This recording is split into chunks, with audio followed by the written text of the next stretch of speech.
Hi hello welcome back to my home my choice. ఈరోజు వీడియోలో 4 రకాల పరాటాలు ఏ విధంగా చేయాలో చూద్దాము. పన్నీర్ పరాటా, గోబీ పరాటా, ఆలూ పరాటా, ఆనియన్ పరాటా. సో ఈ పరాటాలన్నీ కూడా నార్త్ సైడ్ చాలా ఫేమస్ అండి. సో ఇవి కరెక్ట్ ప్రొసీజర్లో ఏ విధంగా చేయాలో చూద్దామా. పరాటాలు చేసుకోవడానికి ముందుగా గోధుమ పిండిని తడిపి పెట్టుకుందాము. సో దీనికోసం నేను గోధుమ పిండిని తీసుకుంటున్నాను. దీంట్లోకి తగినంత సాల్ట్ అండ్ 2 స్పూన్స్ ఆయిల్ లేదా నెయ్యి వేసుకొని ఈ విధంగా ఒకసారి కలిపేసుకోవాలి. నెక్స్ట్ దీంట్లోకి తగినంత వాటర్ వేసుకుంటూ జాగ్రత్తగా తడుపుకుంటూ ఈ విధంగా చపాతీ ముద్దను తయారు చేసి పెట్టుకోవాలన్నమాట. సో లాస్ట్కి కొంచెం ఆయిల్ కూడా అప్లై చేసుకొని మినిమం 30 మినిట్స్ నానేంత వరకు పక్కన పెట్టేసుకోవాలి. సో ముందుగా పన్నీర్ పరాటా ఏ విధంగా తయారు చేసుకోవాలో చూద్దాము. దీనికోసం ఈ విధంగా 200 గ్రామ్స్ పన్నీర్ తీసుకుంటున్నానండి. సో దీన్ని ఈ విధంగా తురుముకొని తీసి పెట్టుకుంటున్నాను. అంటే మినిమం 1 కప్ పన్నీర్ అవుతుంది. నెక్స్ట్ దీంట్లోకి కట్ చేసుకున్న ఆనియన్స్, అలాగే సన్నగా కట్ చేసుకున్న గ్రీన్ చిల్లీ, సన్నగా కట్ చేసుకున్న కొత్తిమీర, అలాగే 1/2 టీ స్పూన్ కారం పొడి, 1/2 teaspoon salt, 1/2 teaspoon black pepper, 1/2 teaspoon chaat masala, అలాగే 1/2 teaspoon garam masala. Next ఇలా వామను చేతిలోకి తీసుకొని కొంచెం వేసుకోవాలి. నెక్స్ట్ 1/2 టీ స్పూన్ జింజర్ ఇలా కట్ చేసుకొని వేసుకుంటున్నాను. సో దీన్ని మొత్తం కూడా మంచిగా కలిపేసుకుందామండి. దీంట్లో ఉన్న ఉప్పు కారం అన్నీ కూడా మంచిగా పట్టే విధంగా ఈ విధంగా కలిపేసుకొని ఇలా రౌండ్గా బాల్స్ లాగా రెడీ చేసి పెట్టుకోవాలన్నమాట.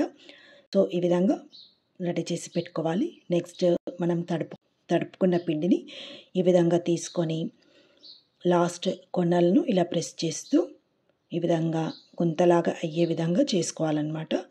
సో దీంట్లోకి ఇలా రెడీ చేసుకున్న పన్నీర్ బాల్ని దీంట్లో పెట్టేసుకొని సైడ్స్కి పన్నీర్ను ప్రెస్ చేసుకుంటూ పిండిని లోపలికి అనుకుంటూ బాల్ లాగా రెడీ చేసుకోవాలన్నమాట. సో వీడియోలో చూస్తున్నట్లయితే మీకు అర్థమవుతుందండి.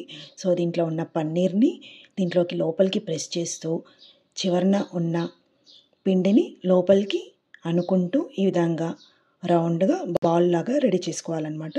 సో లాస్ట్కి చివరన ఇలా కొంచెం పిండి కనుక ఉంటే అది కూడా తీసేసి ఈ విధంగా ప్రెస్ చేసుకొని రెడీ చేసి పెట్టుకోవాలన్నమాట.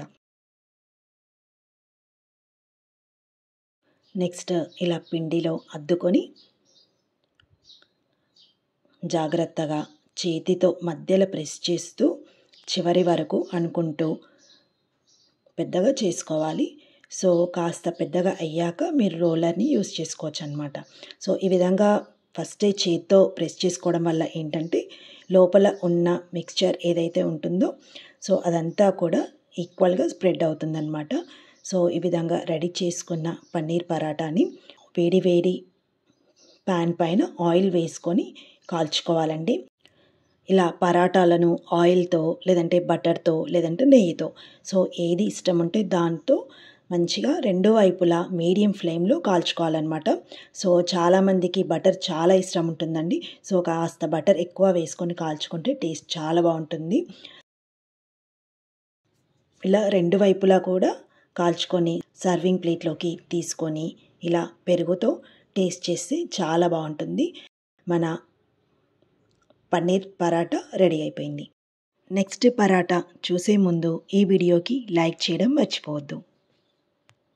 నెక్స్ట్ వన్ వచ్చేసి గోబీ పరాటా ఏ విధంగా తయారు చేసుకోవాలో చూద్దామా మరి. సో దీనికోసం ఇలా గోబీ తీసుకున్నాను అనమాట. దీనికి ఉన్న ఫ్లవర్ని మాత్రమే కట్ చేసుకొని వేసుకోవాలండి. దీనికి ఉన్న కాడలను యూజ్ చేసుకోవద్దనమాట మనం ఈ పరాటాలో. సో కాబట్టి ఇది ఒక్కటి గుర్తుపెట్టుకోండి. జస్ట్ ఓన్లీ ఫ్లవర్స్ని మాత్రమే ఈ విధంగా కట్ చేసుకొని ఇలా చాపర్లోకి వేసుకొని తురుముకుంటే కనుక చాలా సన్నగా మంచిగా వస్తుందన్నమాట. సో ఈ విధంగా తురిమేసుకుంటున్నాను అనమాట నేను. చూస్తున్నారు కదా ఎంత బాగా కట్ అయిపోయిందో, చాలా చిన్న చిన్నగా కట్ అయిపోయింది. సో దీంట్లోకి నెక్స్ట్ సాల్ట్ వేసుకుంటున్నాను అండ్ దీంట్లోకి వేడి వేడి వాటర్ వేసుకొని ఒక 5 మినిట్స్ పక్కన పెట్టేసుకోవాలండి. సో దీనివల్ల మగ్గిపోయి చాలా సాఫ్ట్గా ఉడికిపోయినట్టు అవుతుందన్నమాట. నెక్స్ట్ దీంట్లోకి మొత్తం వాటర్ మొత్తం డ్రైన్ చేయాలండి. అసలు తడి లేకుండా మంచిగా వాటర్ మొత్తం డ్రైన్ చేసిన తర్వాతనే ఇలా కట్ చేసుకున్న ఆనియన్స్, కొత్తిమీర, అలాగే గ్రీన్ చిల్లీ, జింజర్, తగినంత కారం పొడి, అలాగే salt, garam masala, black pepper, chaat masala. Next ఈ విధంగా చేత్తో ఇలా ప్రెస్ చేసుకొని వామ వేసుకుంటున్నాను. నెక్స్ట్ దీని మొత్తం కూడా మంచిగా కలిపేసుకుందాము. ఎక్కువగా తడి ఉన్నట్లయితే పరాటా చేసుకున్నప్పుడు ఇబ్బంది అవుతుందండి. సో తడి మొత్తం పోయే విధంగా దీన్ని డ్రైన్ చేసుకోవాలి. నెక్స్ట్ ఇలా చపాతీ ముద్దను తీసుకొని సేమ్ ఇంతాక చూయించిన విధంగానే ఇలా చపాతీ పిండిని సైడ్స్కి ప్రెస్ చేసుకుంటూ మధ్యలో గోబీ మిక్చర్ని దీంట్లో పెట్టేసుకోవాలన్నమాట. సో ఈ కర్రీలాగా ప్రిపేర్ చేసుకున్నాం కదా, దీన్ని లోపలికి ప్రెస్ చేస్తూ సైడ్కున్న పిండిని పైకి అంటూ రౌండ్గా ముద్దలాగా బాల్లాగా చేసుకోవాలన్నమాట. సో మీకు ఒక 2-3 సార్లు చేస్తే అలవాటైపోతుందండి, మీకే ఐడియా వచ్చేస్తుంది అనమాట. సో లాస్ట్కున్న పిండిని కూడా ఈ విధంగా తీసేద్దాము. సో ఇక్కడ మాత్రం కొంచెం జాగ్రత్త, ఏమాత్రం కరెక్ట్గా మనం ఈ విధంగా తయారు చేసుకోకపోయినా లోపల ఉన్న కర్రీ మొత్తం బయటికి వచ్చేస్తుంది. నెక్స్ట్ ఇలా పిండిలోకి అద్దుకొని సేమ్ మళ్ళీ ఇందాక ఇలా మధ్యలో ప్రెస్ చేస్తూ గట్టిగా ప్రెస్ చేస్తూ పెద్దగా చేసుకోవాలి. సో ఈ గోబీ పరాటా ఆల్రెడీ మనం వేడి వాటర్లో వేసాం కాబట్టి కాస్త ఉమ్మగిల్లి ఉడికిపోయి ఉంటుంది. సో పెనం పైన కూడా మంచిగా కాలుతుందన్నమాట. కాస్త పెద్దగా అయిన తర్వాత పరాటా కాస్త పెద్దగా చేసుకున్న తర్వాత ఇలా రోలర్తోని మనకు నచ్చిన సైజులో చేసుకోవచ్చండి.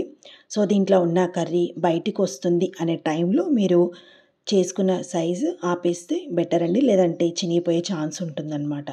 సో ఈ విధంగా రోల్ని ఇలా మీడియం సైజులో చేసేసుకోవాలి.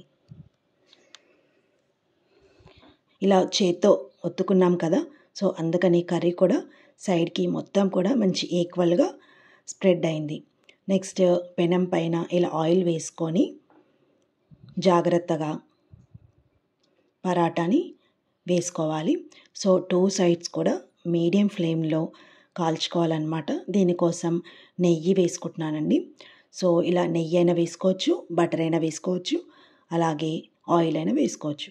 సో 2 సైడ్స్ కూడా మంచిగా వేసుకొని దోరగా మీడియం ఫ్లేమ్లో కాల్చుకోవాలి. మనకి గోబీ పరాటా రెడీ అయిపోయింది. నెక్స్ట్ ఆలు పరాటా. సో దీనికోసం ఈ విధంగా ఆలుగడ్డలను ప్రెషర్ కుక్కర్లో ఉడికించుకుంటున్నాను. నెక్స్ట్ దీన్ని స్కిన్ తీసేసి ఈ విధంగా మ్యాషర్తో మ్యాష్ చేసుకోవాలన్నమాట.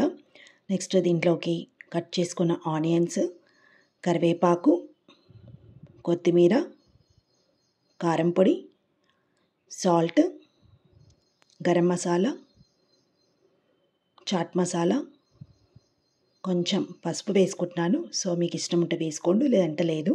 నెక్స్ట్ 1 స్పూన్ నిమ్మకాయ ఇలా పిండేసుకుంటున్నాను. సో దీన్ని మొత్తం కూడా మంచిగా కలిపేసుకుందాం అన్నమాట.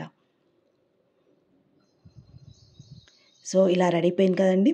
వీటిని కూడా ఇలాగే బాల్స్ రెడీ చేసుకోవాలన్నమాట. వీడియోలో చూపిస్తున్నాను కదా, సేమ్ అలాగే మీరు కూడా ఇలా బాల్స్ రెడీ చేసి పెట్టుకోవాలి. సో రెడీ అయిపోయింది కదండి. మనం ఇప్పుడు దీన్ని పరాటాగా చేసేసుకుందాం. సో ఈ విధంగా చపాతీలాగా చేసుకున్న తర్వాత మధ్యలో ఇలా ఆలు బాల్ని పెట్టి సైడ్స్కి మొత్తం కూడా ఇలా ప్రెస్ చేస్తూ చివరన ఉన్న ఎక్స్ట్రా పిండిని కూడా ఈ విధంగా తీసేసుకొని ఇలా రెడీ చేసి పెట్టుకోవాలన్నమాట.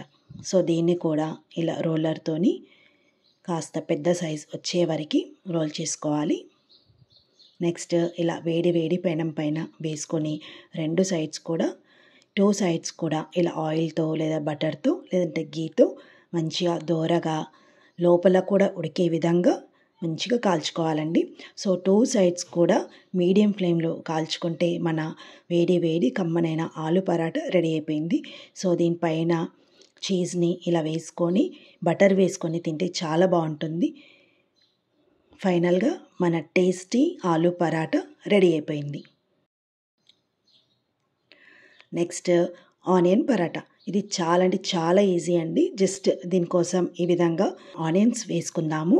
నెక్స్ట్ దీంట్లోకి సన్నగా కట్ చేసుకున్న కొత్తిమీర, అలాగే గ్రీన్ చిల్లీ, కారం పొడి, ఉప్పు, జస్ట్ అంతే, ఇంకేం అవసరం లేదనమాట. ఇంతే ఇంగ్రీడియంట్స్ అండి. అన్నీ వేసుకున్న తర్వాత ఈ విధంగా మంచిగా కలిపేసుకొని పెట్టుకుందాము. ఇప్పుడు ఆనియన్ పరాటా చేసుకోవడానికి సేమ్ ఇందాక చూపించిన విధంగానే పిండిని ఇలా గుంతలాగా చేసుకొని దీంట్లోకి ఆనియన్ని పెట్టేసుకోవాలన్నమాట. సో దీన్ని మొత్తం మధ్యలోకి ప్రెస్ చేస్తూ చుట్టూ ఉన్న పిండిని మధ్యలోకి తీసుకొస్తూ లోపల ఉన్న ఆనియన్ మొత్తం లోపలికి ప్రెస్ చేస్తూ చుట్టూ ఉన్న పిండిని మధ్యలోకి తీసుకొని వస్తూ రౌండ్ బాల్ లాగా రెడీ చేసుకోవాలి. సో ఎక్స్ట్రా పిండిని కూడా తీసేసుకొని ఈ విధంగా ప్రెస్ చేసుకుంటే ఇలా ముద్దలాగా తయారవుతుంది. అంతేనండి, చాలా సింపుల్ అన్నమాట. సో దీన్ని కూడా పిండిలో ఇలా అద్దేసుకొని పరాటా చేసేసుకుందాము. సో దీన్ని కూడా అంతేనండి, మధ్యలో మంచిగా ప్రెస్ చేస్తూ పరాటా కాస్త పెద్దగా చేసుకునేంత వరకు కూడా మధ్యలో ఇలా ప్రెస్ చేస్తూ చేసుకుంటే కనుక లోపల ఉన్న మసాలా ఏదైతే ఉందో అదంతా ఈక్వల్గా స్ప్రెడ్ అవుతుందన్నమాట. చూస్తున్నారు కదా, ఎక్కడ పిండిగా అనిపించట్లేదు, కర్రీ మొత్తం కూడా ఈక్వల్గా స్ప్రెడ్ అయింది. సో ఈ విధంగా రెడీ చేసుకున్న పరాటాను వేడి వేడి పెనం పైన ఆయిల్ వేసుకొని రెండు వైపు కూడా మీడియం ఫ్లేమ్లో మంచిగా కాల్చుకోవాలి. సో ఇది కొంచెం మెల్లగా కాలుతుందండి. సో ఈ పరాటాలు చేసుకునేటప్పుడు మాత్రం జాగ్రత్త, మీడియం ఫ్లేమ్లోనే ఉంచాలి, లేకపోతే లోపల పిండి కాలదండి. సో జాగ్రత్తగా 2 సైడ్స్ కూడా కాల్చుకోవాలి. ఈ పరాటాలు అన్నీ కూడా మీకు నచ్చాయని అనుకుంటున్నానండి. సో తప్పకుండా ఈ 4 టైప్స్ ఆఫ్ పరాటాలు మీరు ఖచ్చితంగా ట్రై చేస్తే కనుక మీకు నచ్చుతుంది. సో మీరు రెగ్యులర్గా వాడుకునే బ్రేక్ఫాస్ట్ లిస్టులో ఇవి యాడ్ అవ్వడం మాత్రం గ్యారంటీ. సో తప్పకుండా ట్రై చేయండి. ఎలా వచ్చాయో అనేది నాకు కామెంట్లో తెలియచేయండి. పరాటాలు ఇష్టం లేని వాళ్ళు కూడా మన పరాటాలు ఖచ్చితంగా నచ్చుతారు. సో ఈ వీడియోకి లైక్ చేయండి, షేర్ చేయండి, తప్పకుండా సబ్స్క్రైబ్ చేయండి. నెక్స్ట్ టైం మరొక మంచి వీడియోలో మంచి రెసిపీస్తో మళ్ళీ కలుద్దాము మన మై హోమ్ మై చాయిస్లో. అప్పటి వరకు నమస్తే, థ్యాంక్ యూ.